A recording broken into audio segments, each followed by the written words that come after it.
Welcome to all my dear student of class 8. Today's new topic is discount and commission. ठीक है, जिसमें आज हम डिस्काउंट के बारे में पढ़ेंगे और नेक्स्ट टाइम हम कमीशन के बारे में पढ़ेंगे. तो पार्ट 1 के बारे में यानी डिस्काउंट के बारे में डिस्कस करेंगे. तो सबसे पहले डिस्काउंट. तो डिस्काउंट से पहले हमें पता होना चाहिए कि मार्क प्राइस क्या होती है. जब भी हम मान लो कि कोई शर्ट खरीदने जाते हैं, कोई पैंट खरीदने जाते हैं, एवरीथिंग मतलब कोई भी आर्टिकल हम मार्केट से परचेज करने जाते हैं तो उस पर एक प्राइस टैग लगा होता है. जो प्राइस टैग लगा होता है उसी को हम क्या बोलते हैं, मार्क प्राइस बोलते हैं. कभी कभी क्या होता है कि शॉपकीपर जो होता है वो कुछ मतलब डिस्काउंट ऑफर करता है. ठीक है, तो जो डिस्काउंट ऑफर करता है वो किस पे ऑफर करता है, मार्क प्राइस पे.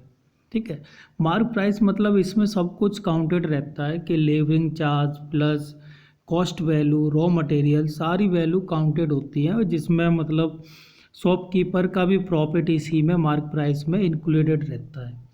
पर अगर मान लो कि कोई शॉपकीपर है जो मतलब कुछ डिस्काउंट दे के ऑफर निकालता है, तो मतलब ऐसे उसने बोल दिया कि 10% ऑफ चल रहा है, 15% ऑफ चल रहा है, 20% ऑफ चल रहा है, तो बस जो 15% 20% जो होता है उसी को हम क्या बोलते हैं, डिस्काउंट बोलते हैं. ठीक है ना, जो अमाउंट वो मार्क प्राइस पर रिड्यूस कर दे उसी अमाउंट को हम डिस्काउंट बोलते हैं. ठीक है, तो सेलिंग प्राइस क्या होगी, जो हमारी मार्क प्राइस है माइनस कर देंगे हम कुछ जो भी डिस्काउंट उसने दिया है, तो सेलिंग प्राइस निकल के आ जाएगी. ठीक है, फॉर एग्जांपल मान लो कि कोई आर्टिकल मैं सेल करने जा रहा हूँ, फिर 25% क्या दे दिया मैंने, उसको डिस्काउंट दिया है. तो सपोज़ मैं मान लेता हूँ कि जो मार्क प्राइस है वो 100 रुपीज़ है. ठीक है, और 25% अगर मैं इसका निकालूंगा तो 25% कितना निकल के आएगा, 25 निकल के आएगा. तो ये मेरा डिस्काउंट हो गया. जो मार्क प्राइस है वो मेरा 100 रुपीज़ है, तो मैं सेलिंग प्राइस जिसको मैं SP से डिनोट कर रहा हूँ, सेलिंग प्राइस कितना हो जाएगा, 100 माइनस ऑफ में यानी मार्क प्राइस माइनस डिस्काउंट करूँगा मैं 25, तो मुझे कितना मिल जाएगा, 75 रुपीज़. ओके, ठीक है. अगर मान लो कि हमें डिस्काउंट परसेंटेज में दिया है 10% 20%, तो हम डायरेक्ट ये वाला फॉर्मूला भी यूज़ कर सकते हैं कि X% इक्वल टू यानी XY100. ठीक है, X% का मतलब क्या, XY100 equal to discount upon mark price. ठीक है, तो यहाँ से हम डिस्काउंट भी निकाल सकते हैं कि 10% है 20% है, तो मार्क प्राइस का X% निकाल लो, ऐसे निकल के आ जाएगा. तो यही मेरा क्या हो जाएगा, डिस्काउंट हो जाएगा. तो ये ऑलरेडी हम डिस्कस कर से, ये वाला फॉर्मूला काफ़ी ज़्यादा इंपॉर्टेंट है. आपको सारे क्वेश्चन, मैक्सिमम क्वेश्चन इसी फॉर्मूले से सॉल्व हो जाएंगे. ठीक है, तो selling price equal to 100 minus x. X क्या होगा, परसेंटेज ऑफ डिस्काउंट होगा. तो 100 minus x equal to mark price upon 100. तो ये फॉर्मूला काफ़ी ज़्यादा इंपॉर्टेंट है, आप इसको याद कर लें. तो फर्स्ट एग्जांपल की बात करेंगे तो mark price of a book. तो ये किसकी वैल्यू गिवन है, मार्क प्राइस की. The shopkeeper sold it for rupees इतना. तो ये क्या है, सेलिंग प्राइस है. How much % discount did he shopkeeper give. ठीक है, तो ये हमें मार्क प्राइस दिया है, सेलिंग प्राइस दिया है. तो मैंने अभी एक फॉर्मूला बताया था, ये वाला फॉर्मूला क्या करना है, लर्न करना है. तो बस इसमें सेलिंग प्राइस मैंने पुट कर दिया 306. 100 माइनस एक्स, एक्स क्या है, डिस्काउंट है, X% क्या है, डिस्काउंट है जो हमें निकालना है. और यहाँ पे हमने मार्क प्राइस रखा अपॉन 100. तो यहाँ से हम सॉल्व करें, देखो एक तो जीरो कैंसिल हो गया, फिर मैं क्रॉस मल्टीप्लाई कर दूंगा तो ये निकल के आ जाएगा. ठीक है, तो इसके बाद मुझे x की वैल्यू कितनी मिल जाएगी, 15. तो x क्या था, मेरा डिस्काउंट था, तो फाइनल आंसर कितना हो जाएगा मेरा, 15%. नेक्स्ट एग्जाम्पल की बात करूँ तो the mark price of a chair is 1200. ठीक है, तो ये मार्क प्राइस की वैल्यू हमें गिवन है, डिस्काउंट हमें गिवन है 10%. ठीक है, तो calculate the discount and the selling price. ठीक है, तो अगर मैं डिस्काउंट निकालूँ, ये तो डिस्काउंट नहीं है, डिस्काउंट निकालना है तो 1200 का 10% निकालूंगा. ठीक है। तो 10% कितना आ जाएगा 120, ठीक है। तो अगर मुझे सेलिंग प्राइस निकालना है तो मार्क प्राइस कितना है 1200 माइनस क्या कर दूंगा 120, तो यहाँ से 1080 सेलिंग प्राइस आ जाएगा। या फिर आप फॉर्मूला यूज करके डायरेक्ट भी निकाल सकते हो। तो यहाँ पे क्या करेंगे एक्स की वैल्यू 10 पुट कर देंगे, मार्क प्राइस दिया है 1200, तो यहाँ से भी सेम ही आंसर निकल के आएगा। नेक्स्ट एग्जाम्पल की बात करें तो after giving a discount of 20% A sari is sold for 1120 rupees, find the mark price of the sari. ठीक है, तो ये हमें डिस्काउंट गिवन है और ये हमें सेलिंग प्राइस गिवन है। क्या गिवन है सेलिंग प्राइस।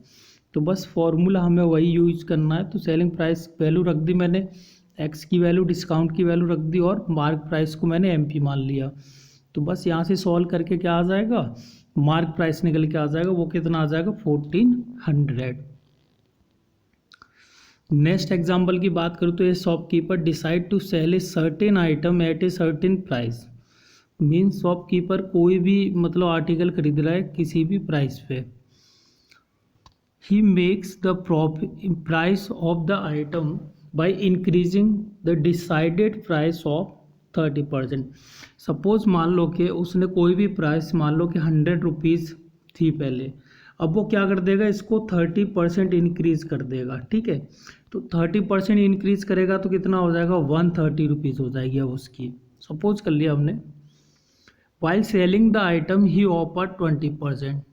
अब प्राइस कितनी होगी मेरे पास 130, तो 130 पर उसने डिस्काउंट दिया 20% का, तो परसेंट को मैं क्या लिख सकता हूँ 1/100। तो यहाँ से कितना आ जाएगा 26। तो इतने रुपए का उसने डिस्काउंट दे दिया। तो find how many percent he get more the decided price.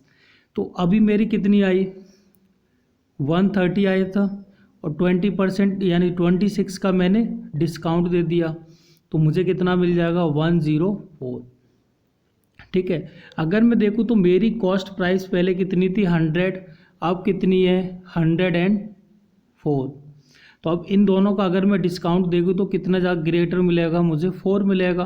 तो 4% क्या आ जाएगा इसका जो प्रॉफिट हो रहा है उसको एक्स्ट्रा पैसा मिल जाएगा। ठीक है, तो यही हमें निकालना था।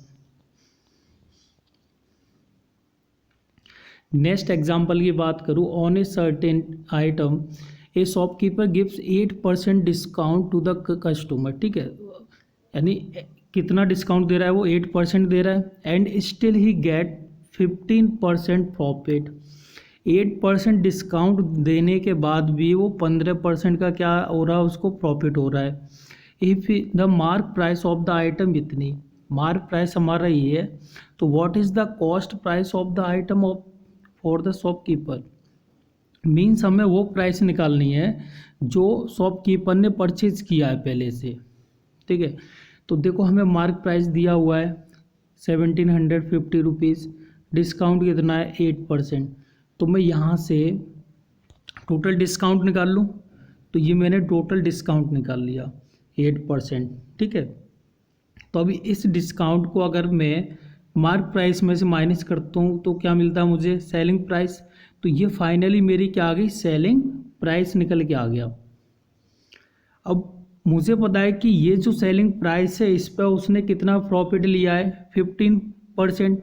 तो मैं बोल सकता हूँ यहाँ से जो मेरी सेलिंग प्राइस है वो क्या है 115% of cost price. Cost price means CP. ठीक है, तो मैं यहाँ से कॉस्ट प्राइस निकालूँ तो कॉस्ट प्राइस क्या आ जाएगा कि SP अपॉन 115%, और परसेंट को मैं 100 लिखूँगा तो क्या आ जाएगा 1/100 लिखूँगा तो 100 अपॉन 115, और सेलिंग प्राइस कितना आया मेरा मल्टीप्लाई 1610। तो देखो यही तो सेम लिखा हुआ है। ठीक है, तो ये मेरी क्या है कॉस्ट प्राइस। तो कॉस्ट प्राइस कितना आ जाएगा, इसको सॉल्व करेंगे तो 1400 आ जाएगा। तो मतलब शॉपकीपर को जो आर्टिकल उसने 15% पे सेल किया है, वो उसको 1400 का मिलेगा सिर्फ और सिर्फ। ओके।